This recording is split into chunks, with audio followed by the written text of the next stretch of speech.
So I want to read an article here that has a lot of new information as well.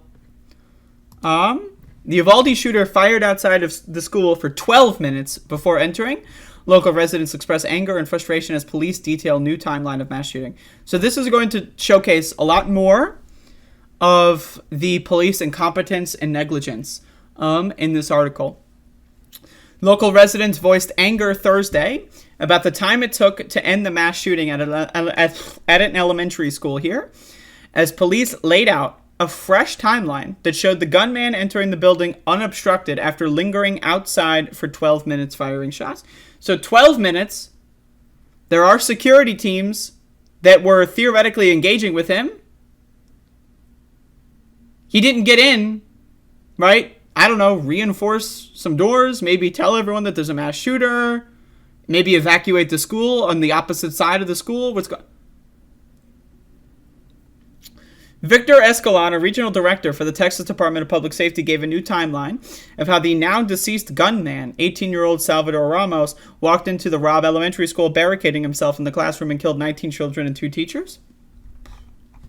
Mr. Escalante said he couldn't say why no one stopped Ramos from entering the school during that time Tuesday. Most of the shots Ramos fired came during the first several minutes after he entered the school, Mr. Escalante said. I just want to say, once again, if you are in any position at the Texas Department of Public Safety, you need to resign. We need new people. Clearly, these people are not doing their jobs. Regional Director for the Texas Department of Public Safety. You failed. You're a loser. Strike one, you're out. 20 kids are dead. Fuck you. Do not pass go. Go the fuck to jail. Get the fuck out. And let someone who actually gives a fuck manage this position. Let one of the parents who lost their children manage this position. Because maybe they would fucking care. That shit's fucking insane. People who arrived at the school while Ramos locked himself in a classroom or saw videos of police waiting outside were furious. The police were doing nothing, said Angeli Rose Gomez, who, after learning about the shooting, drove 40 miles to Robb Elementary. This story is insane.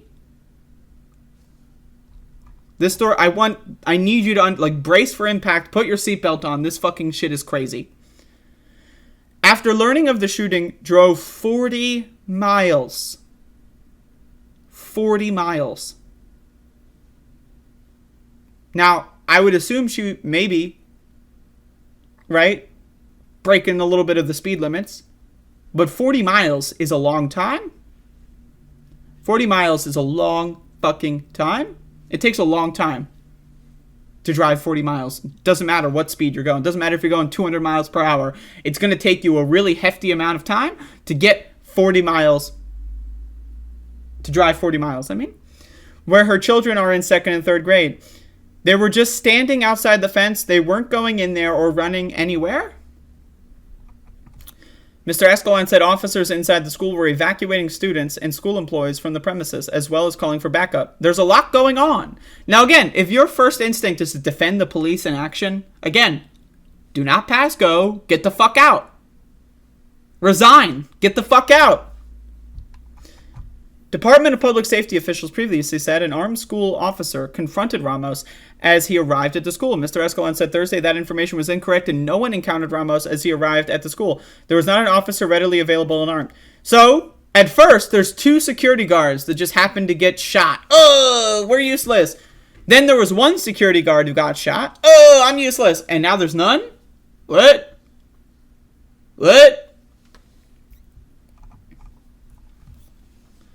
Ramos shot his grandmother Tuesday morning and drove her truck to Robb Elementary School, crashing the vehicle into a nearby ditch at 11:28 a.m.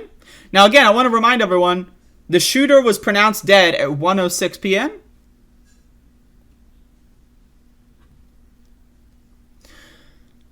According to the timeline laid out by Mr. Escalante, he then began shooting at people at a funeral home across the street, prompting a 911 call reporting a gunman at the school at 11:30.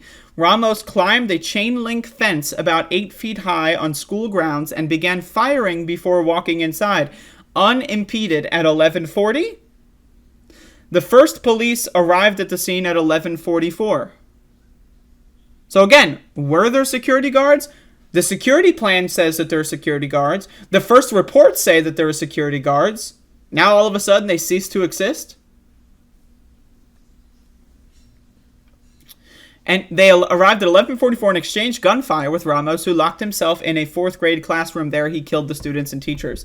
A Border Patrol tactical team went into the school an hour later, around 12:40 p.m., and was able to get into the classroom to kill Ramos, Mr. Escalante said. Caitlin Martinez, a 4th grader at Robb Elementary, was playing with other kids during recess when Ramos first appeared on school grounds with an AR-15 style rifle. We all ran in and they told us to sit down, and they turned off the lights and locked the door, the 10-year-old said, holding back tears as she laid flowers with her family at a makeshift memorial for victims in downtown Uvalde. Caitlin said 3 police officers eventually came to the door of her room, which was near the one in which Ramos locked himself. They told us there was a gunman, so we have to evacuate, and we all had to run to the parking space, as she recalled. I want to remind everyone that there was one interaction where a police officer said, "Yell if you need help." And one of the children yelled for help, and then the shooter killed that child. We talked about that in yesterday's show. Outside, she found her mother, Gladys Castellan, who had been pleading with police to act more aggressively to end the standoff as she waited. Miss Gomez, a farm supervisor, was also waiting outside for her children. She said she was one of the numerous parents who began encouraging, first politely and then with more urgency, police and other law enforcement to enter the school sooner. After a few minutes, she said U.S. Marshals put her in handcuffs, telling her she was being arrested for intervening in an active investigation.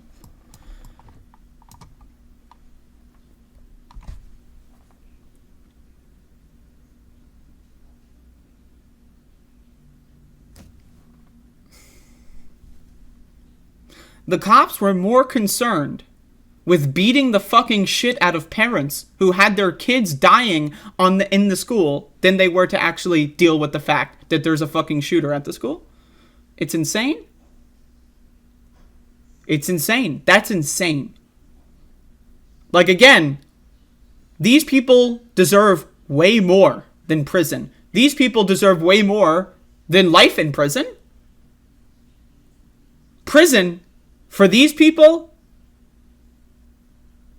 would be a godsend in comparison to what they actually deserve. It's fucking insane. Imagine being a police officer. There's a school shooter. You're not gonna... Fuck that shit. Again, I want to show this headline. Texas police lieutenant says cops were reluctant to engage gunmen because they could have been shot. They were wearing fucking body armor, riot shields, riot armor. They had helmets. They had all that good shit. And they were more concerned with beating the fuck out of parents than they were with stopping the shooting. I don't know how anyone could possibly read this and still defend police in this country. Like, you literally have to be a neo-Nazi. There's no gray area here. The only way that you would defend the police behavior in this country at this point in time in 2022 is if you are a proud neo-Nazi. There is no, oh, I'm a liberal and I love the cops. You can't do that anymore, motherfucker. I'm sorry. This isn't fucking 1975. You lost your chance. Get with the fucking times. These motherfuckers are insane. This is a rogue paramilitary group that controls the country, and they, again, are more concerned with beating the fuck out of parents than they are with stopping a school shooter. $4 million annual budget, 40% of the city's budget.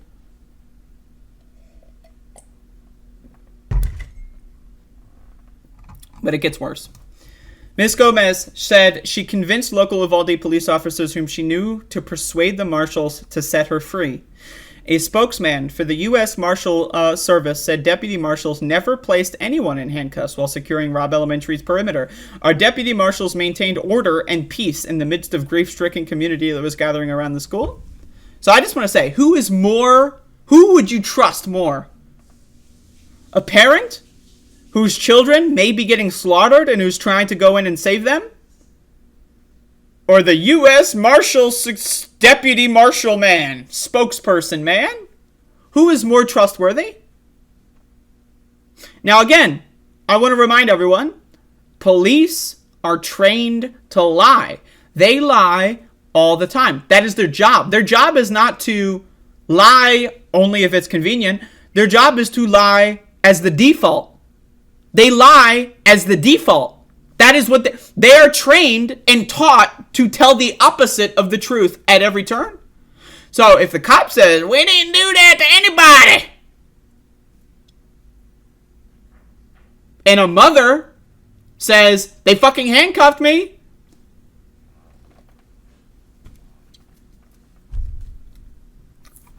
Miss Gomez described the scene as frantic. She said she saw a father tackled and thrown to the ground by police and a third pepper sprayed. Once freed from her cuffs, Miss Gomez made her distance from the crowd, jumped the school fence, and ran inside to grab her 2 children. She sprinted out of the school with them. Now, yesterday I showed a video of parents being tackled to the ground by cops with tasers. But now we know that they were pepper spraying them as well. We gotta keep the peace. Oh, there's a shooter killing 20 kids? Oh, that's great. But let me beat the shit out of this parent. Gotta keep the peace. Let me pepper spray a crying mother. Handcuff and pepper spray a crying mother because you gotta keep the peace. This shit is insane. It's insane. It is insane. Like, I need you to understand, police are not here to protect and serve. They are a rogue, paramilitary militia that's only purpose is to oppress everyday citizens. They chose. Now, this is for anyone who's not a cop, this is an easy choice. Right? What is more of a threat? Someone who is like at least 40 years old, right? Who's a parent of a child, right? Who would you want to go after more, right? Or a school shooter, someone with a machine gun mowing down 19 kids. If you respond to that question by saying, oh, the parent is obviously more of a concern for public safety. Again, jail, prison for life is a kindness in comparison to what these motherfuckers deserve. This is aiding and abetting a mass slaughter of children. The police gave aid and comfort to those engaging in a fucking goddamn mass slaughtering of children. I need to be very clear here. The cops acted as a security force for the shooter. That was what they did. They were the security for the fucking shooter. That's what this was. There is no if and or blah, blah, blah, blah, blah.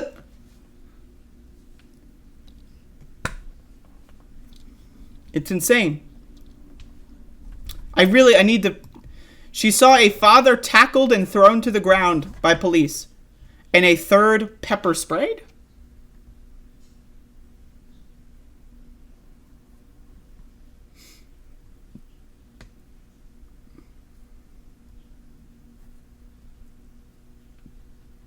And I want to be very clear, nothing will happen. Like, this is what we need to understand. Just as how every other time police do the wrong thing, nothing happens, nothing will happen here. No one's going to get fired. No one's going to get charged. They're all going to go on like it never happened. They're all going to forget what happened.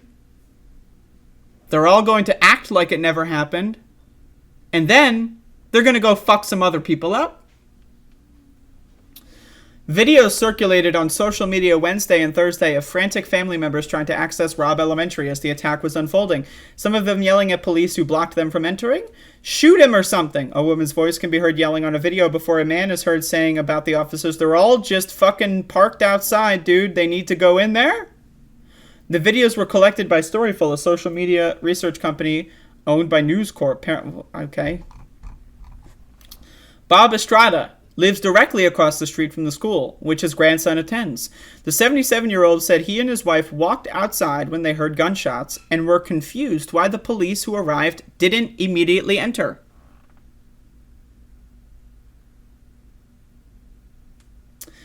They are trying to cover something up, he said of the information released Thursday. I think cops were waiting for backup because they didn't want to go into the school. The Uvalde Police Department couldn't be reached for comment. Oh, whoa. Wow, that's insane. I'm shocked that they couldn't be reached for comment.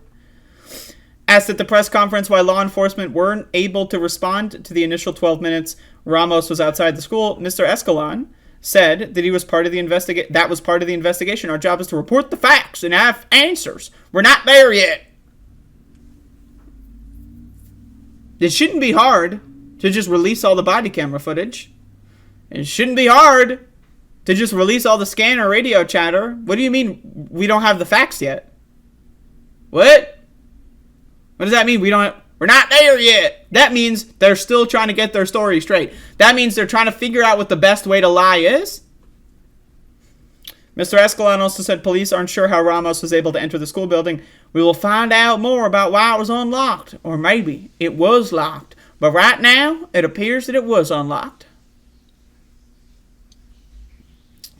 Joy Martin, who lives 4 blocks from Robb Elementary and walked there after hearing gunfire, said the police's timeline doesn't match what he saw in person. Jay Martin? Nothing is adding up, he said. People are just really frustrated because no one is coming out and telling us the real truth of what went down. But Danny Ruiz, whose great niece died in the attack, said he arrived at the school after hearing gunfire and felt grateful for the police response. These are the motherfuckers who I can't imagine. The Border Patrol agent who took him out, to me, that guy's a hero. Like, okay, first of all, that's not, like, these 2 paragraphs, these are not, like, these are the opposite. This is the opposite. Whose great niece died in the attack said he arrived at the school after hearing gunfire and felt grateful for the police response. The Border Patrol agent who took him out, to me, that guy's a hero. These are not congruent. These are different things.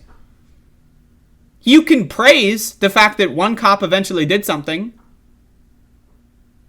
That doesn't mean you're praising the police response as a whole. Whoever wrote this, honestly, again, deserves to be in prison for the rest of their lives, because this shit is fucking disgusting.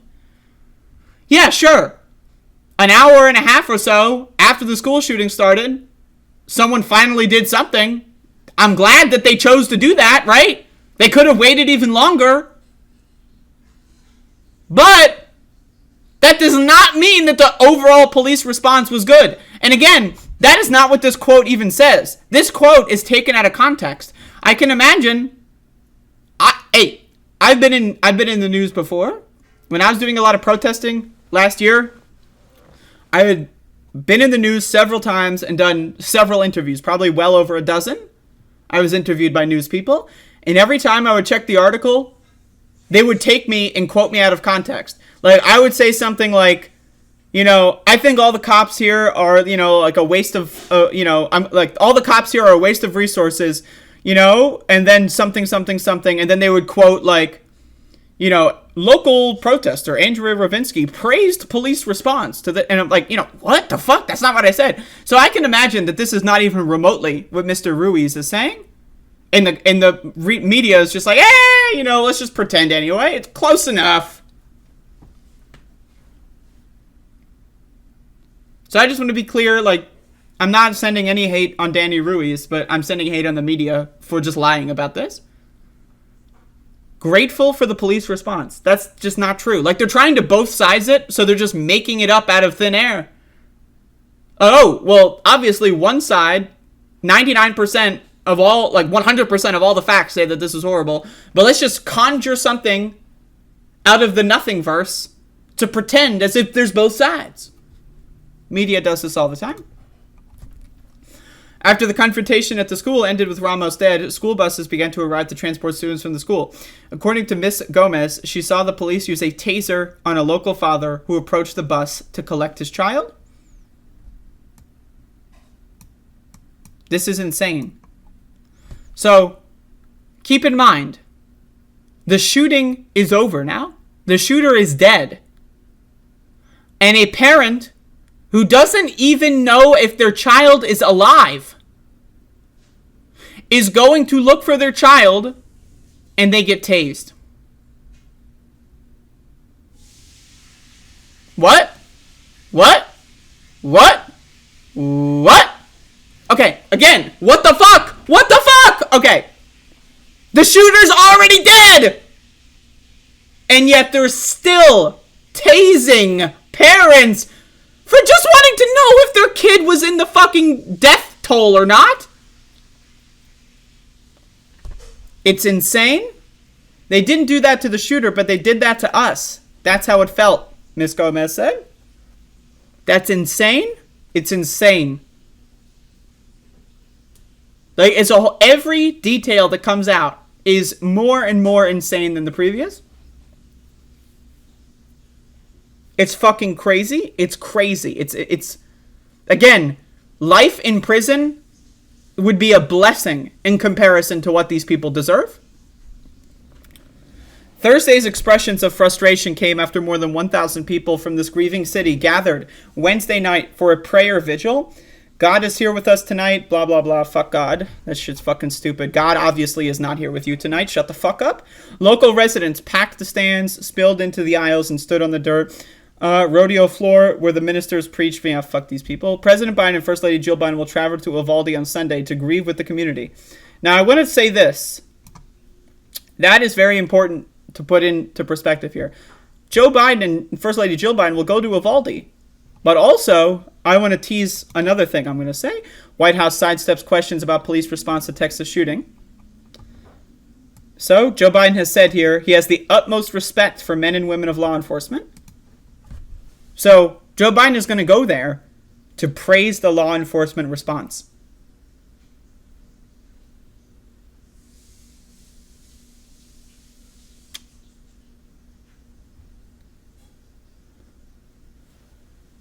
It's insane. Nothing about this makes any sense at all. This is fucking insane. This is crazy shit. Like, if you were to, if we were watching, an episode of Twilight Zone or something, I would say that's probably too far-fetched. But no, this is real life. It's fucking crazy.